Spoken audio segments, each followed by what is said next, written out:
Hi, colleague. Thanks for joining me. If you can't tell, I'm kind of nervous.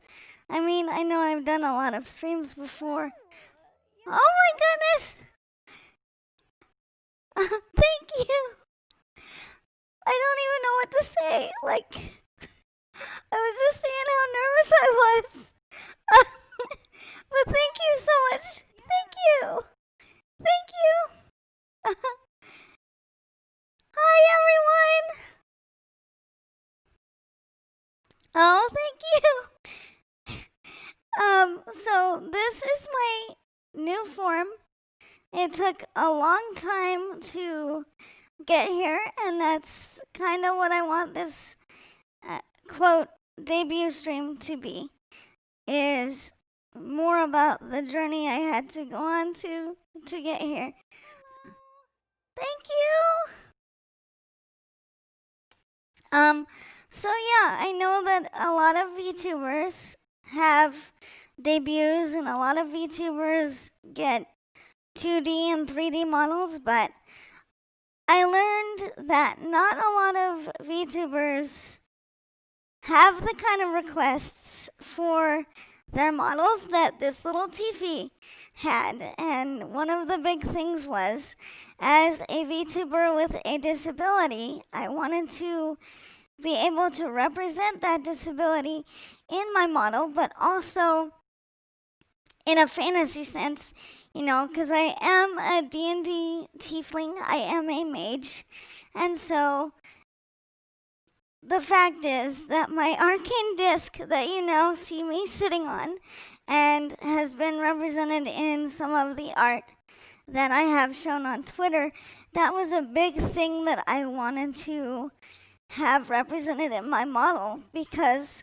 well, Tiffy doesn't walk. That's not how I get around. That's not how I experience life. So you would not believe, or maybe you will, because I have talked about this on previous streams, that getting artisans and mages that were capable of doing this and willing to do this was a journey in itself.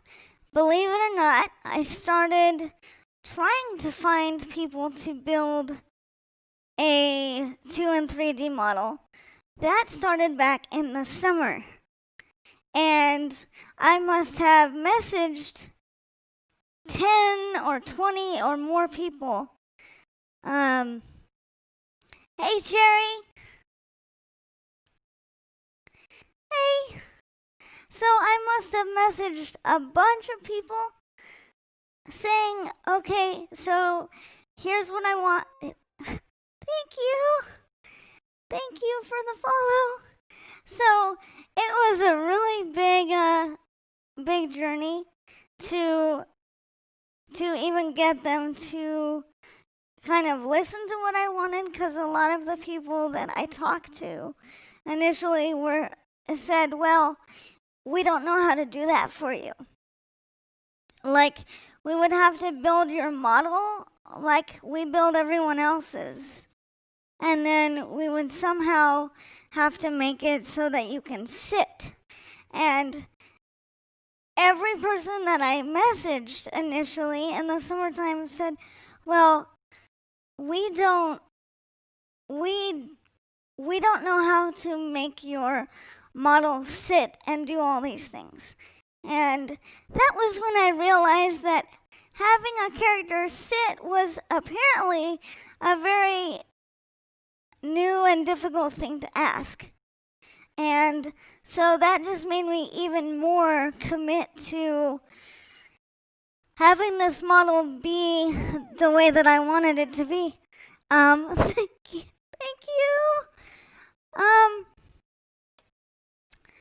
Oh my goodness, you guys are being really generous right now. I really appreciate it. So I didn't let the initial artist that I contacted, I didn't let all of those artists dissuade me from what I really knew was my vision. Thank you. You all are too kind. But it was really disheartening. Thank you. It was disheartening a little bit because I knew that's what I wanted for a model.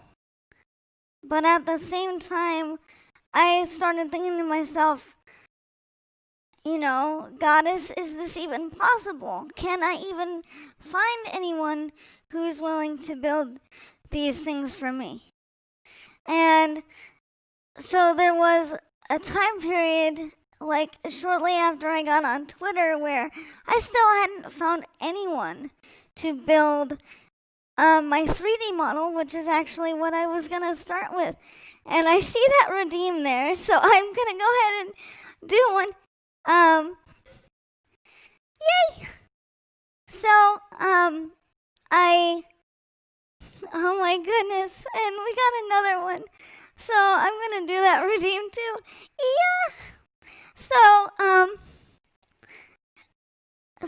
actually at the time I got on Twitter, I still had not found anyone to build a version of me. And I initially wanted a 3D model because part of what inspired me to even get into VTubing was VR chat. And so part of my whole idea of wanting to represent my disability in the virtual space. Hey Shadow, welcome. Part of me wanting to represent disability in a way in the virtual spaces started with VR chat, which I do have a section on that. That will be later tonight. But basically, at the time I started doing stuff on Twitter, I still didn't have anybody that I knew was going to be able to build me anything. And so when I finally found the artist that ended up doing all of this for me, Monochrome, for one, is the amazing artisan and mage who built this version of me, this 2DLive version. And so I actually ended up getting in contact with him due to one of my VTuber friends recommending them. And I didn't even know that he was going to be able to do what he did with putting me on this disc. And then, of course, there's Mason Rhodes, who I'll talk about more when we get into the VR chat section of things. But it was actually because Kali ended up letting me know about him that I ended up writing Mason, and there's a whole conversation that I'm going to have about that when we actually get there. But with Monochrome, who took on the job to build this model, I actually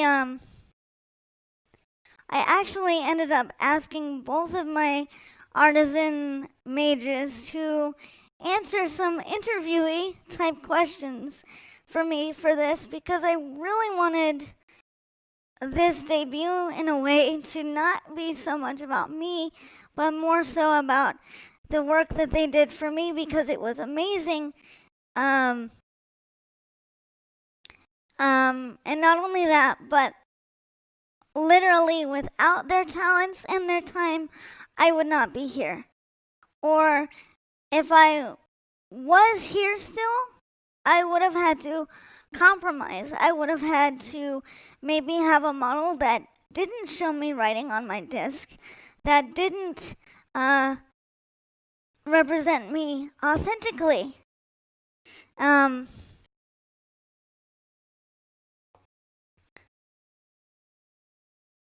So there's that.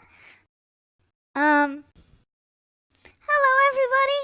Sorry if I'm missing you coming into the stream, but I really appreciate you being here, all of you. But so, I mean, to look at this version of myself now, I mean, this is what I always wanted, but it's just really really amazing that I didn't have to compromise on anything and that I actually was able to represent myself accurately, which, if you know anything about the reason I actually got started on Twitter and this whole thing with Sarah Thompson's combat chair, my model is kind of in the same vein. In that, some people could have said, well, Tiefy, why do you need to represent your model this way? Why can't you just have an upper body 2DLive or, make some concessions? You could just tell people you have a disability. You don't necessarily need to represent it. And I can understand where that logic comes from, but for me, representation is so important. You're not late. You're not late. I've just kind of started. You haven't really missed anything. I've just been kind of talking about, this model that I have and all of that sort of stuff. So you're right on time. Thank you. Thank you for the follow. So, to me, representation matters. And as a VTuber with a disability, that's one of the reasons that it took so long for me to actually debut. I have given little sneak peeks of things here and there. No, I think that was someone else because I had it on PST. So I don't know. That might have been someone else. But either way, we're all here. We're all here now, and so that's why it took such a long time.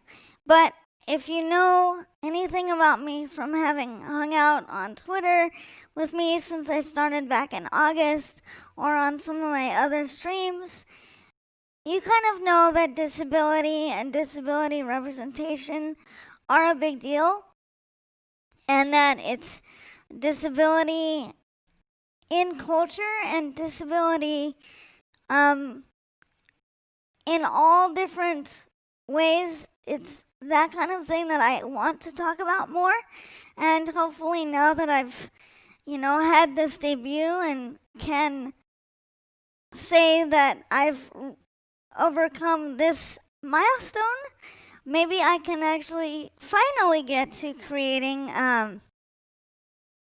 that kind of content where I can actually look at things in anime and manga and other bits of culture. Like I said in my soft debut, which is actually still up on YouTube, where I introduce myself and I basically say that that's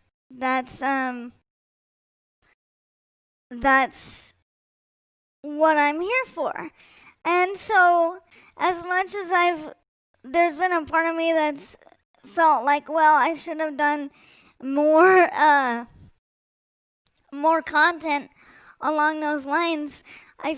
Now that I've had to go through this VTubing process, and it really is a process for me, I feel like that in itself is huge disability related content and disability representation just by existing. So that makes me feel better about the fact that it did take almost an entire 6 to 8 months to have a form like this to show all of you. And I think the wait was worth it. Thank you. Thank you for the follow. Hello. So I think it was worth it. I know it was worth it. Because now monochrome the person who made this model for me, he now gets to put me in his portfolio and say, this is kind of one of the amazing things I can make. I can make a really non-standard model. And, that's kind of what one of the questions I asked him in the interview questions, and I really do want to share about those. But so those of you who are watching, I want to start with, is there any questions you have for me or anything that you want to ask about what it was like to get to this point and anything like that? I would really like to involve you guys in the conversation, since I am very, very excitable right now, and we'll probably start rambling.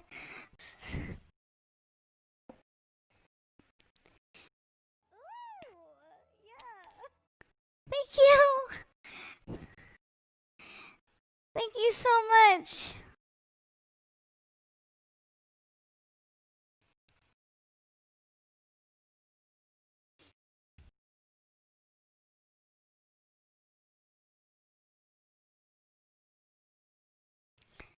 Oh, I guess you guys like my rambling just as well.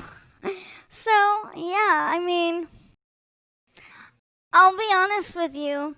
When I started this journey, I thought, oh, disability representation, and, I thought, sure, that's going to be easy enough, and that should be an easy enough request. Actually, no, it wasn't. Like, not the way that I wanted to have it done.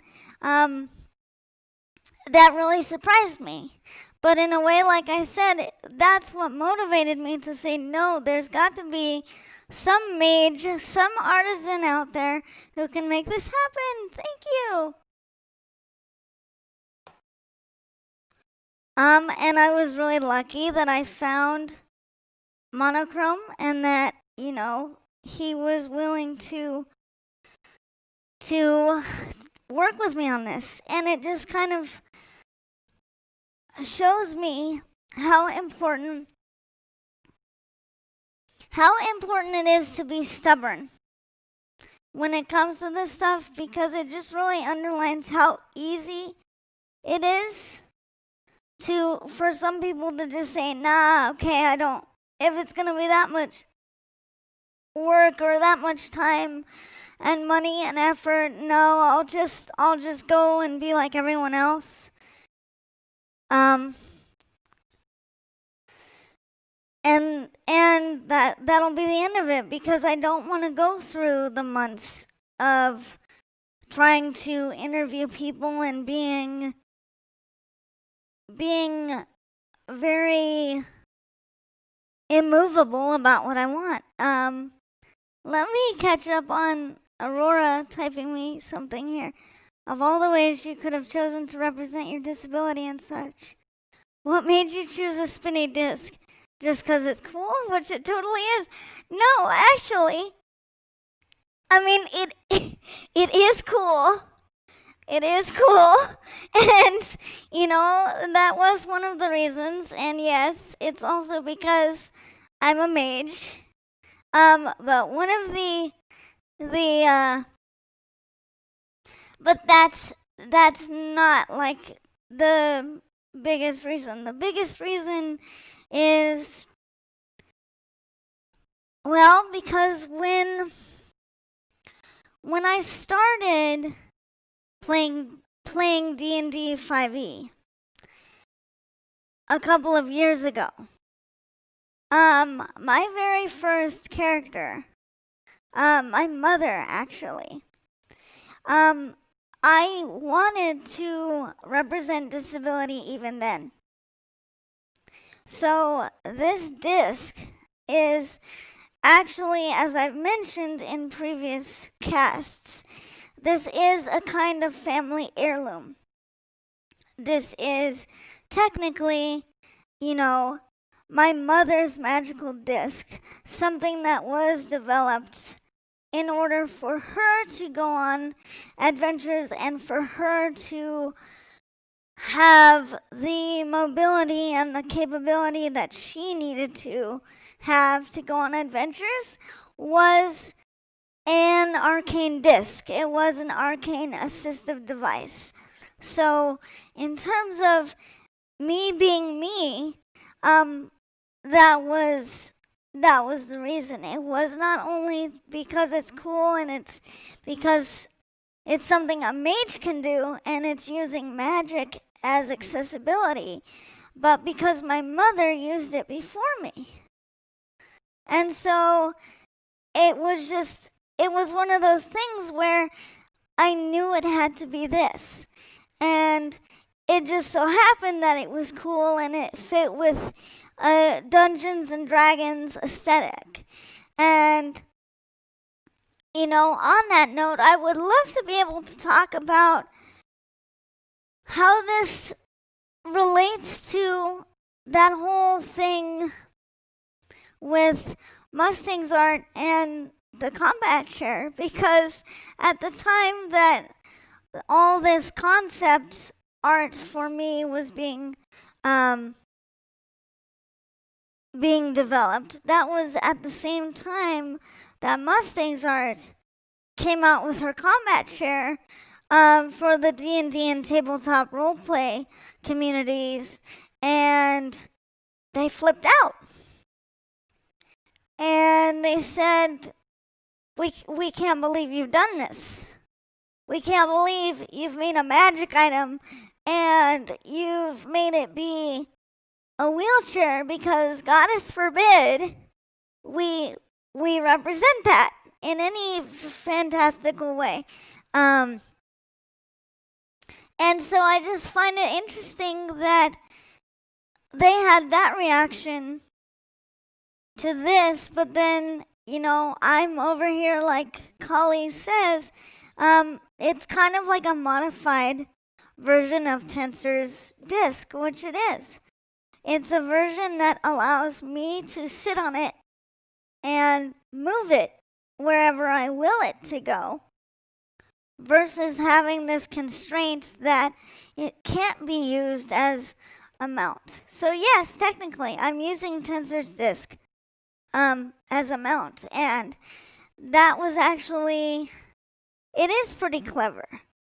And so it's just funny to me as a scholar and a writer to look at the reception that Mustang's art had making a combat chair,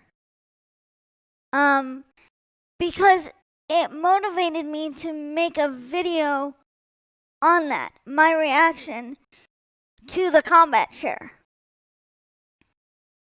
And I actually still have that up on my YouTube channel. It is one of the first videos on there, actually. And basically in that, I talk about what it means to have an item like that. That it's actually there to represent disability, but it's also there to give those players who want to play a character with a disability, it's there to give them the option to represent wheelchair use in a fantasy scenario. And so for me, that video that I made, you could look at it and you could say, well, Tiefy, if there was a combat chair, why not use it? Like, why not have that be a part of your model, and why not really embrace that if you were going to go out and make a combat chair video? And, I can see where the thought process is on that, where it's like, yeah, I could have, but as I said before, it really has to do with my own family pride and my own history with a universe like D&D. in which basically when I was having to find ways to navigate those worlds, this disc was a stroke of genius. And this disc was a gift from my goddess, first to my mother, and then from my mother down to me. So even if I could use a combat chair, that's why I wouldn't. And that's why even when it came to developing this model, I kept with this arcane disc, because other people down the line are probably going to use combat chairs. I would love to see that, actually. I would love to see other VTubers with disabilities use something like a combat chair in their model. I would love to live to see the day where I look in my scribe ball and that's what I see.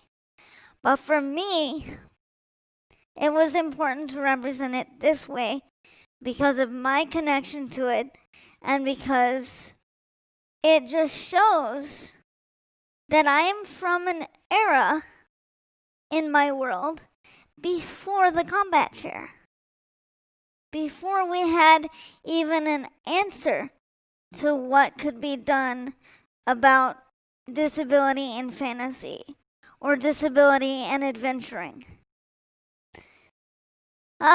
Yeah.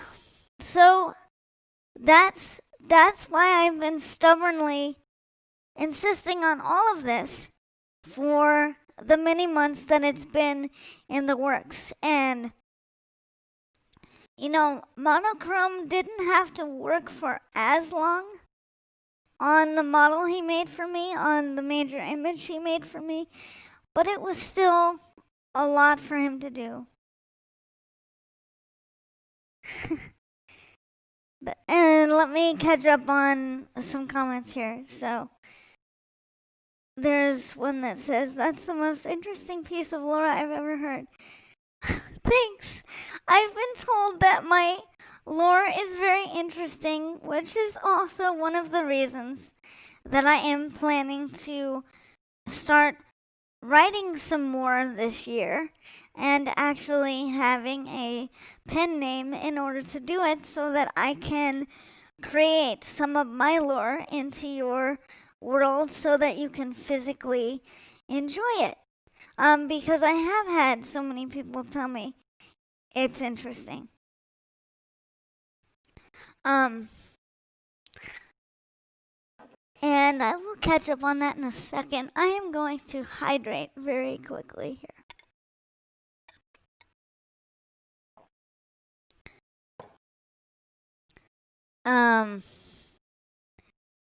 And then Cully says, especially since artificers weren't officially a thing until recently. Yes, that is part of it too.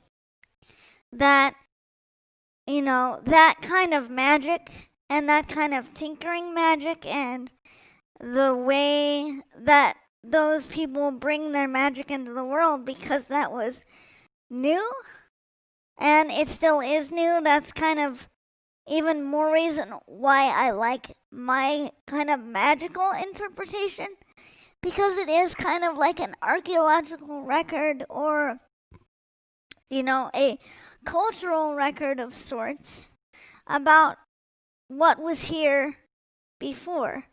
And then Aurora says, "I'd love to read your writing." And I would love to be able to share it. In fact, speaking of writing, I did, for those of you who don't know, there was a contest in the summer that had to do with the combat chair, actually, and it was a writing contest. And so the idea is that you create a piece of fiction using the combat chair as a central force or a central theme in what the story is. And so I ended up writing a story for this contest, not thinking I would even place anywhere in it, and I did.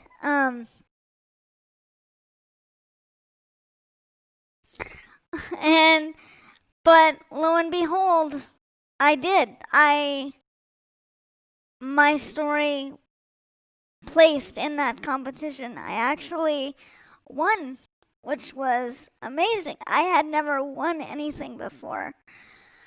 So speaking on that, they were supposed to share the written pieces of the people who'd won, but they haven't done that yet, and I'm a little bit sad because I would really like to be able to share and like to be able to, publish it and, at least to my group of friends and, see what they think and all that. But I just feel like because they're supposed to share it and they have this whole thing going on that I'm not allowed to do that. So I did contact them. I sent them a message a few nights back, kind of poking them and politely saying, hey, so we all won this competition and what's happening with that? I haven't heard anything back yet, unfortunately. But yeah, that's why one of my biggest plans for the new year is to do more writing and to do it under a pen name that I have chosen for myself, which is TW Brightlock, which in itself is a bit more lore in that sense. So be looking forward to that, of course. I haven't decided what my first thing is that I'm going to be doing under that pen name. It might be to actually write my mother's story. Collie, I see that redeem. I'm gonna do it. Yay!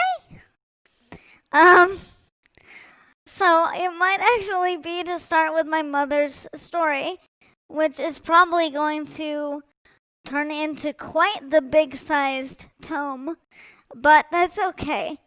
That seems like a good place to start since I'm always telling you about her and about my father and, kind of some of what they went through before I was born. So that might be a good place to start.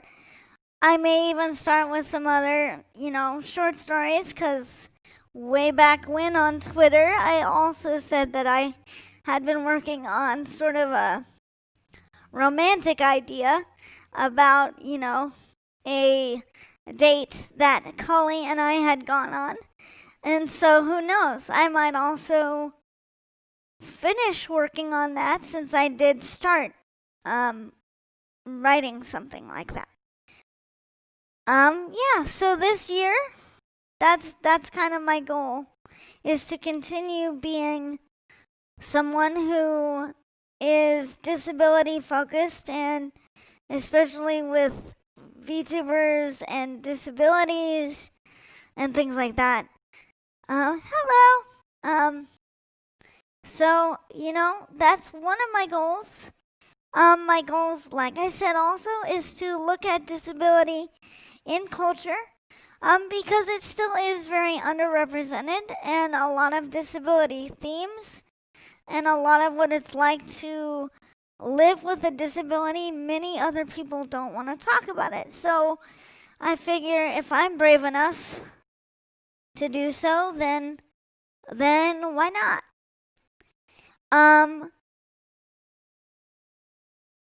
And of course, like I said, do more writing, but also do more in the way of collab streams and just be more willing to get to know people and hang out with people and be braver about telling others what I'm doing and taking more risks. Those are all the things I would like to do more. So what do you all think? Would you like me to, read some of the interview questions that I had for Monochrome? Are you guys curious about some of his his answers, or do you like just asking me questions and just hearing me go on about stuff?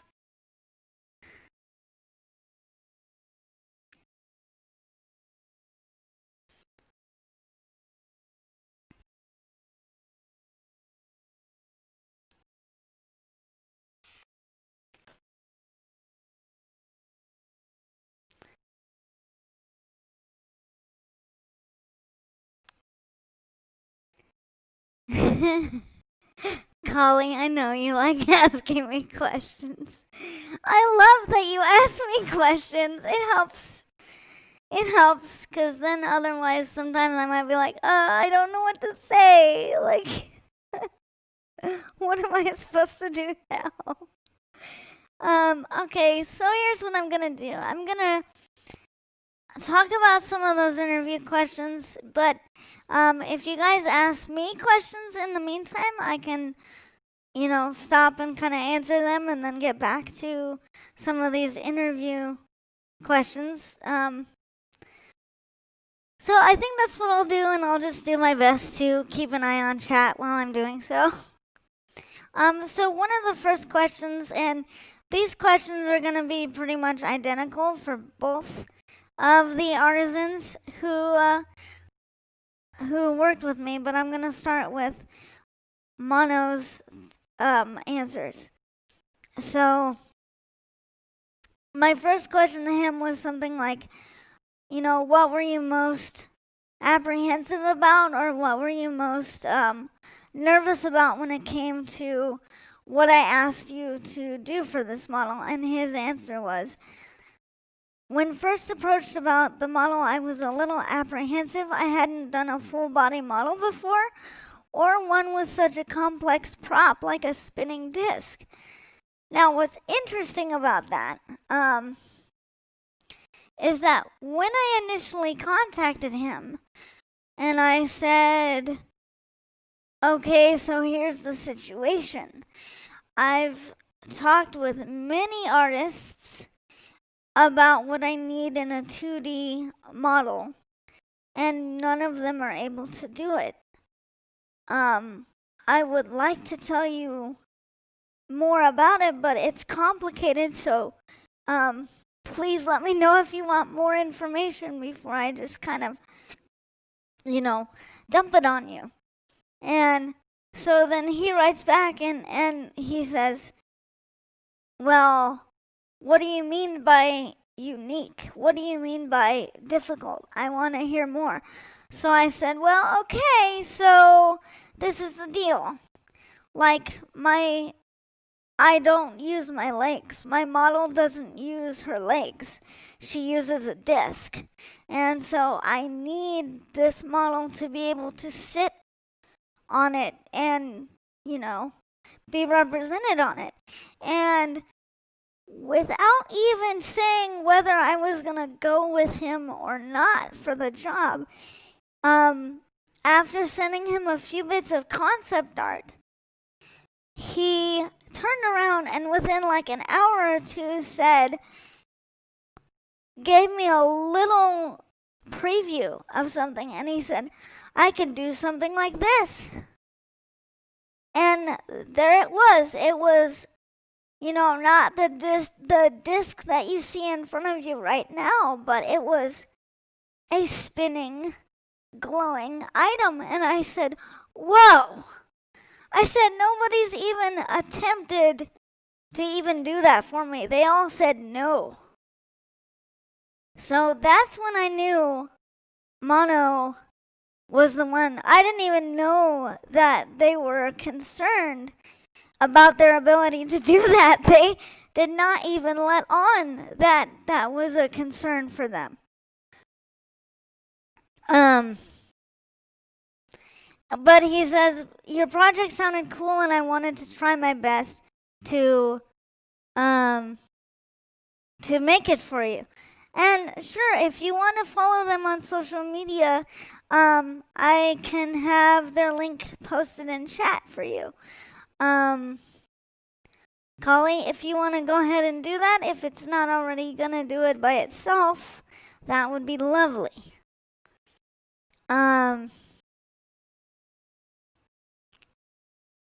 And then my second question was, what really motivated you to do this? What was the thing that kind of spurred you on to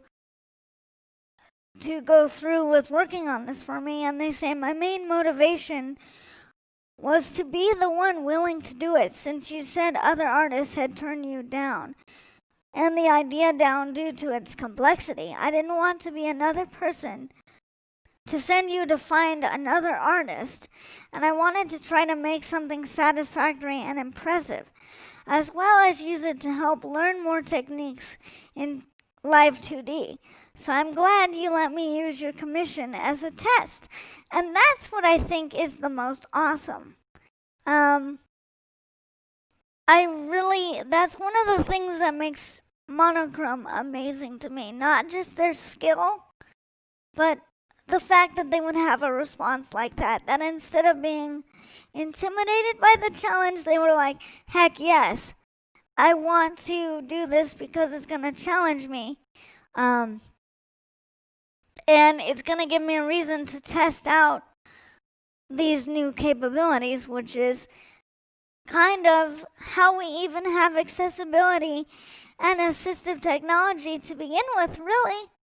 Is it's people like Monochrome who say, well, even if it's never been done before, I want to try to do it. And Mason, as we will talk about a bit later, is the same way. But they do go on to say I was nervous about implementing the spinning disc and hoping that it would live up to your expectations. And it was a bit tricky, they say, and this is an answer to my third question, which is, what was the most daunting aspect of making the model? And they say it was a bit tricky, but thanks to the power of Japanese 2DLive showcase, I was able to figure it out. And they say,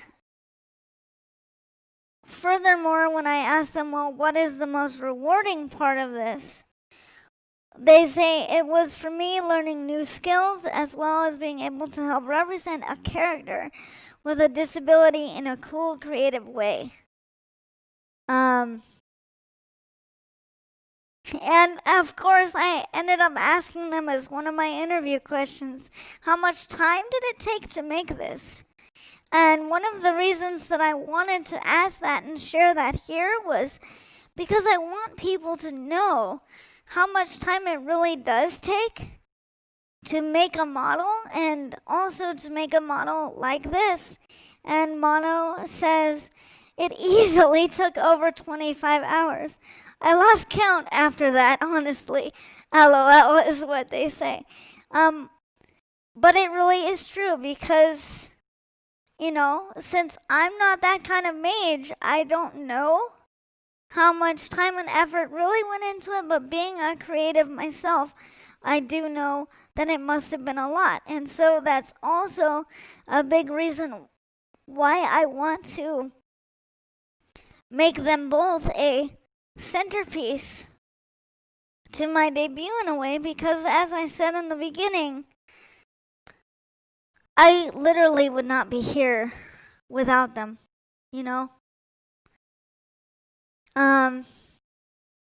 And then I ended up asking them, like, before this project, did they try to do anything representing disability?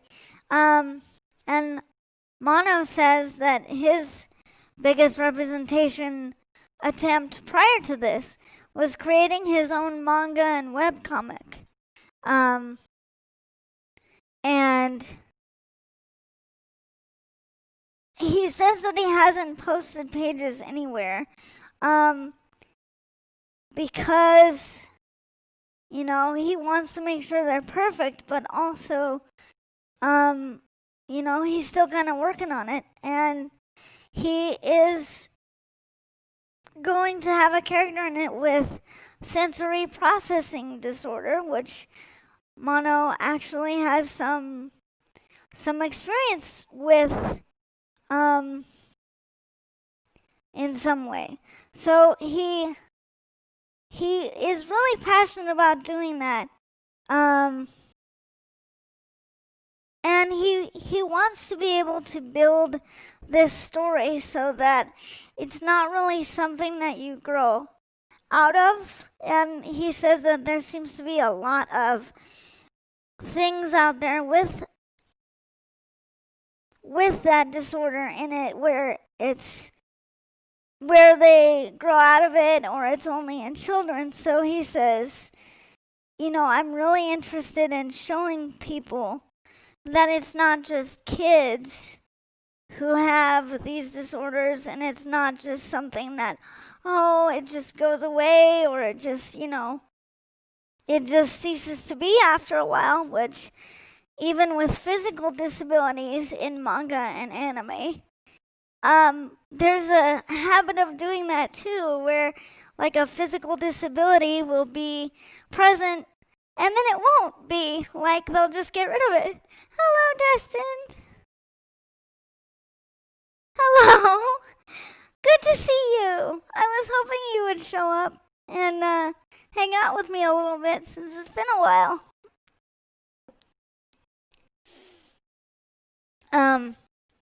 And he says that he would like to be able to make more neurodivergent characters and things like that, and that he also tries to represent those things in certain ways that he does his art. Like for sensory processing disorder, he gives a really good example of how he might have a character wear gloves or a mask or something as a way to represent the hesitancy to touch or be touched, basically, which I think is really cool because it's a way of representing disability that is subtle while also being, by giving it a sense of realness, like grounding it in something that we can all relate to, but maybe not in the way that like people with disabilities might represent or like relate to it in a way. But he says that one of his things is he wants to be able to do that more, but he feels like he doesn't want to upset people, like by not doing it correctly, even though he struggles with his own disabilities and his own things. He doesn't want to feel like he's misrepresenting or doing anything like that, which of course I would have a lot to say to him about that, which is, the people are always going to have their opinions, but to me, because he struggles with his own disabilities and things, it's not. Yes, I mean, we all need to represent each other's disabilities accurately, but we also need to give ourselves permission to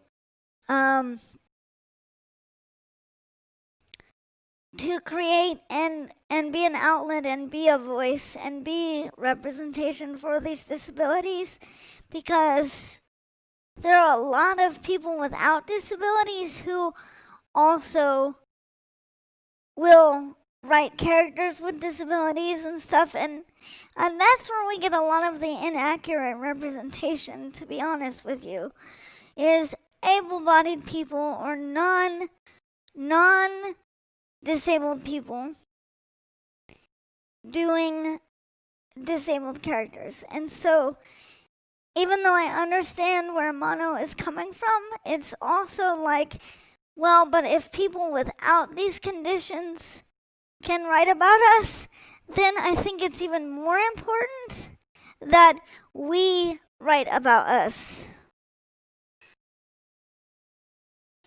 Let me just catch up on what Saving Throws writes me here. He says, I'm sorry, but I've got to hit the hay. Already looking forward to the catch up in the VOD, but I want to ask, considering you were pretty worried during the process of the model being made about giving too many notes to monochrome and scaring them away. Do you feel it was all worth it now? Because I think the model looks incredible. Yes, I do think it's worth it now, and I think the fact that they were so willing to work with it and that they had so much passion definitely makes it worth it, and it makes me feel like all of the stuff that I was asking for from other artists, I wasn't asking the wrong thing. I was just asking the wrong people, which is like a huge difference. But anyway, I hope you get some good rest. Get a nice long rest. Recover all your slots. And I'm sure you will have a lot of fun stuff to catch up on when I post the recording. So.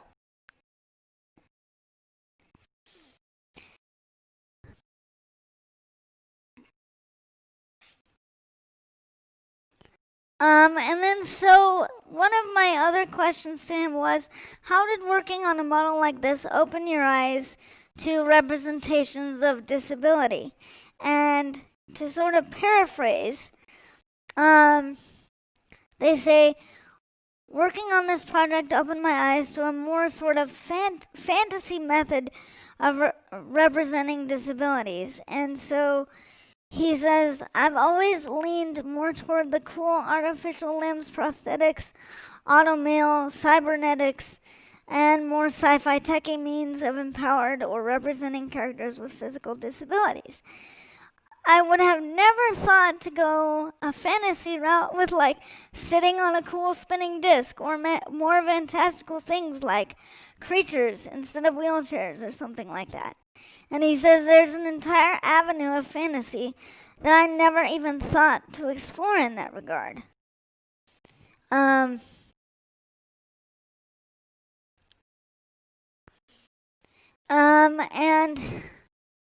basically, in addition to that question, I said, well, then how does that make you want to pursue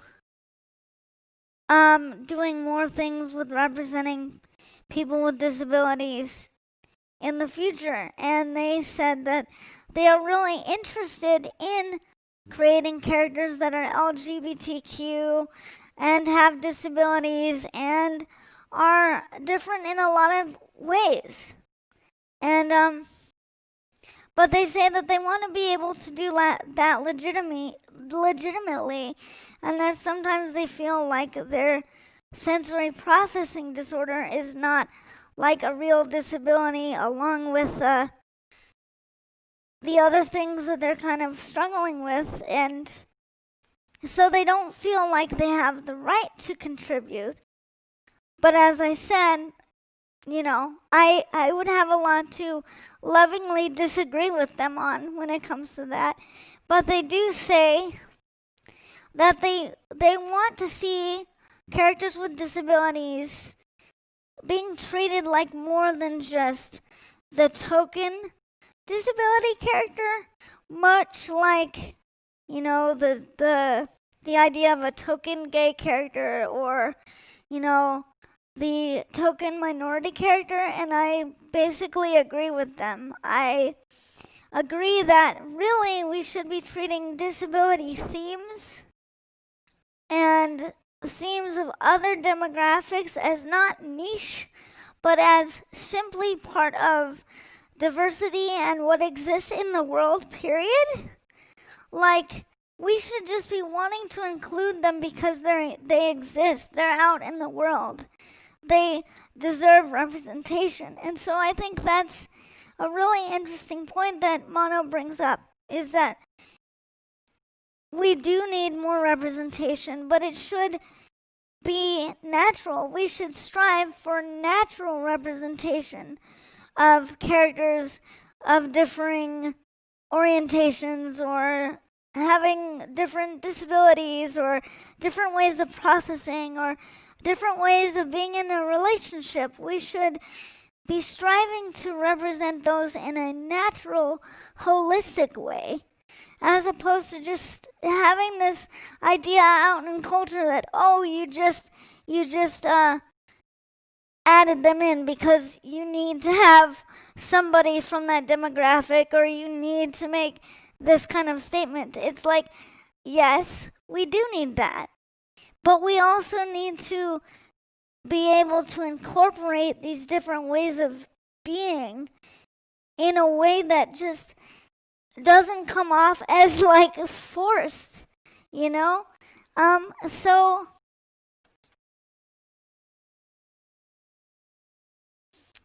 So that wasn't all the questions I asked them, but that was a good majority of them. But one of the main last ones that I do want to highlight is, what do you think the value of, virtual personas and or virtual reality is?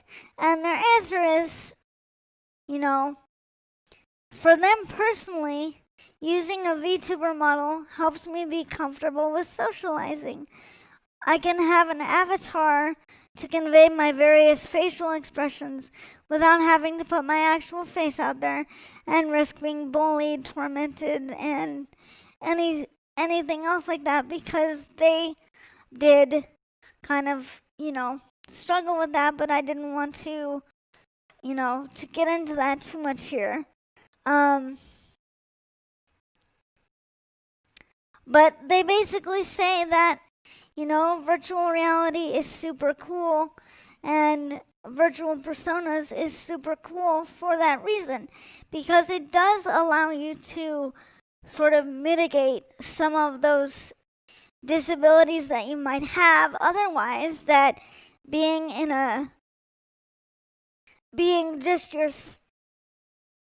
yourself would kind of stop you, or that you would be stopped by traumas that you haven't dealt with or might be lurking around the corner. So I kind of wish that I had told Monochrome that I would be, like gushing over them in this stream, but I guess maybe they kind of figured that since I did send them these interview questions. But yeah, I think all of that was worth it for me, and I hope it was worth it for them, because I'm for sure probably one of the most unique people they've had say, hey, can you make a model for me? Hello. Thank you.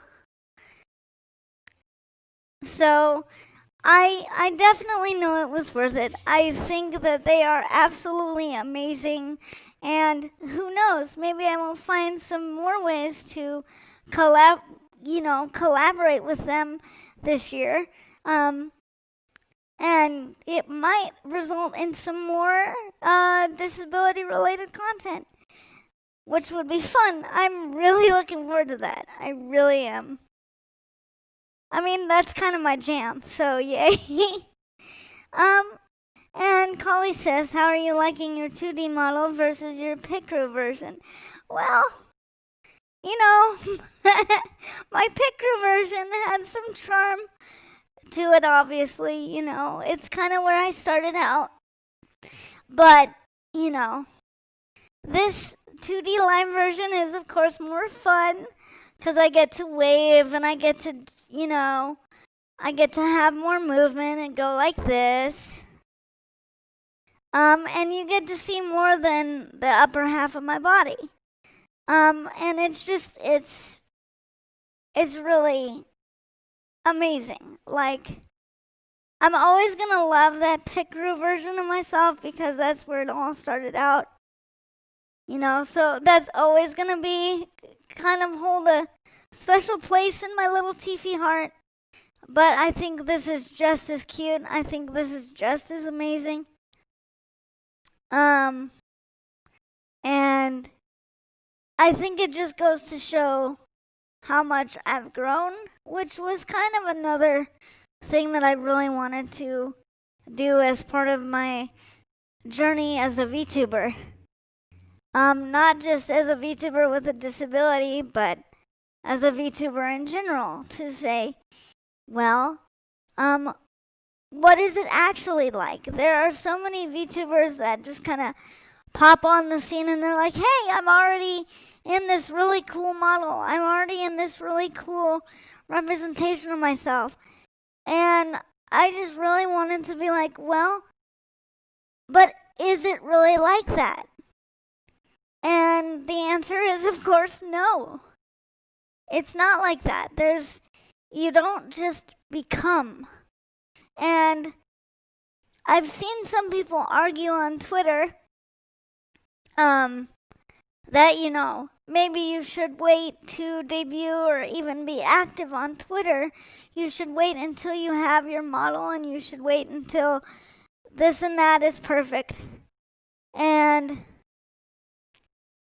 I don't really agree, because I think that just continues this idea, especially for every other VTuber, that, oh, well, if I'm not just like perfect, then I might as well not bother to show up. And, or, that if this process takes me longer and it's more involved than I thought, then I must be doing something wrong. And I'm basically just wanting to say no. Like, it's okay to have a growth process. It's okay to not be perfect. It's okay to be like what you're gonna see on my Twitch channel and on my YouTube channel, where you're gonna see I have the Picru version that's like animated one way, and then there's another version of the Picru in my other cast, and then now there's this 2DLive version of me. And I just want to be that one VTuber that says, well, it's okay. It doesn't have to be perfect. And second of all, it's never gonna be. Like, that's the beauty of being creative. That's the beauty of being an actor or a performer, Because really, VTubers are. They're not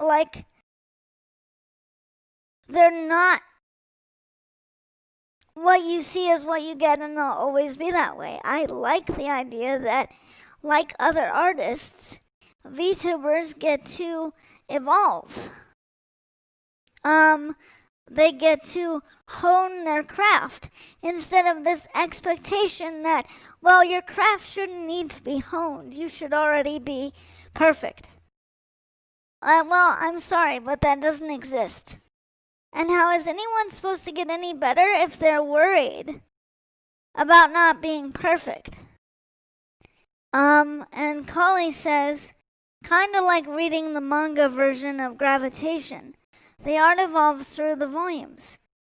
Yeah, it really is like that. And I think that as much as people might really get negatively obsessed with, the styles don't match, and why is the initial volumes in this style and then all of the other styles look this way, I love that series for that reason. Because it's one of the only series that I know of that I've read something of, to say this is where you literally see that an artist is not born perfect. An artist can grow, and they continue to grow. And if they are not continuing to grow, they're not taking enough risks. And then someone else adds, or Attack on Titan. I didn't know that about Attack on Titan, but that's probably because I haven't read or watched anything from that particular series. But that is interesting to know.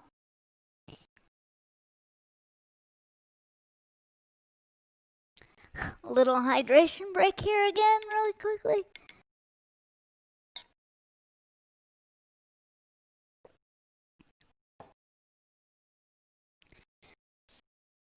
So yeah, I've basically decided that as a VTuber, I'm not gonna be afraid of that. And then someone else says, reading any manga You see the art progress volume by volume? Yeah, I suppose so. I guess for me and for Kali to bring up gravitation, I think for me it's just because the progression in the art style is so noticeable. It's so kind of obvious that they've grown and developed. So I'm not at all saying that like nobody else's art changes over the volumes. Like that's not what I'm saying at all. But I'm saying like there's just something about that example because it's such a striking change. It's such a striking evolution. And so I have a feeling that, you know,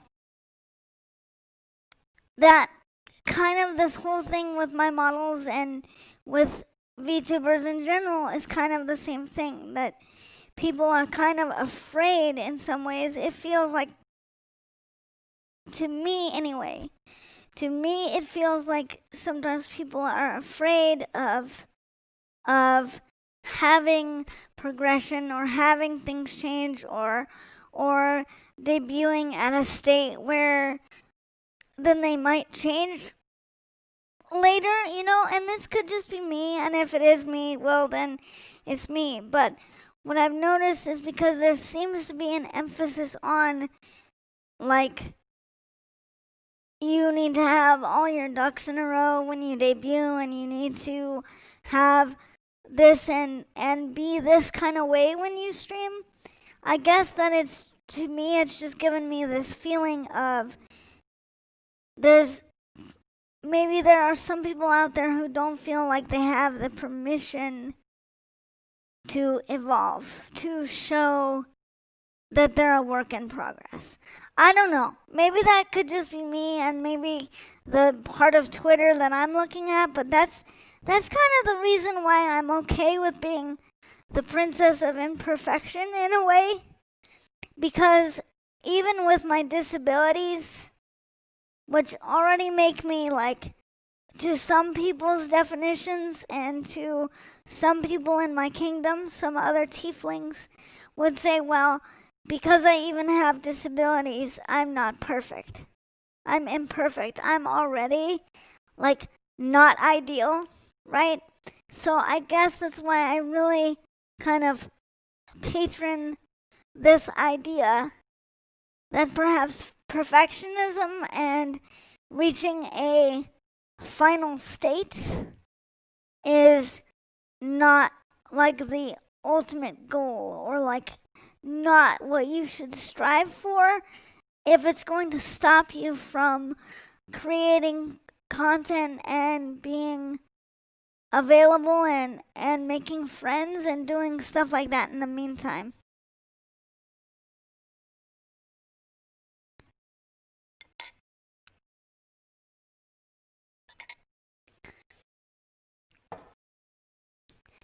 So, yeah, that's pretty much.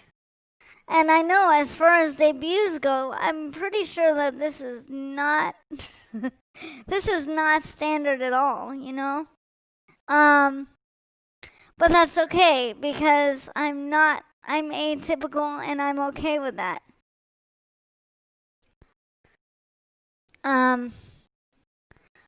So, if you guys are ready, if you all are ready for me to, we can actually, if you would like, move on to the second part of my debut / reveal.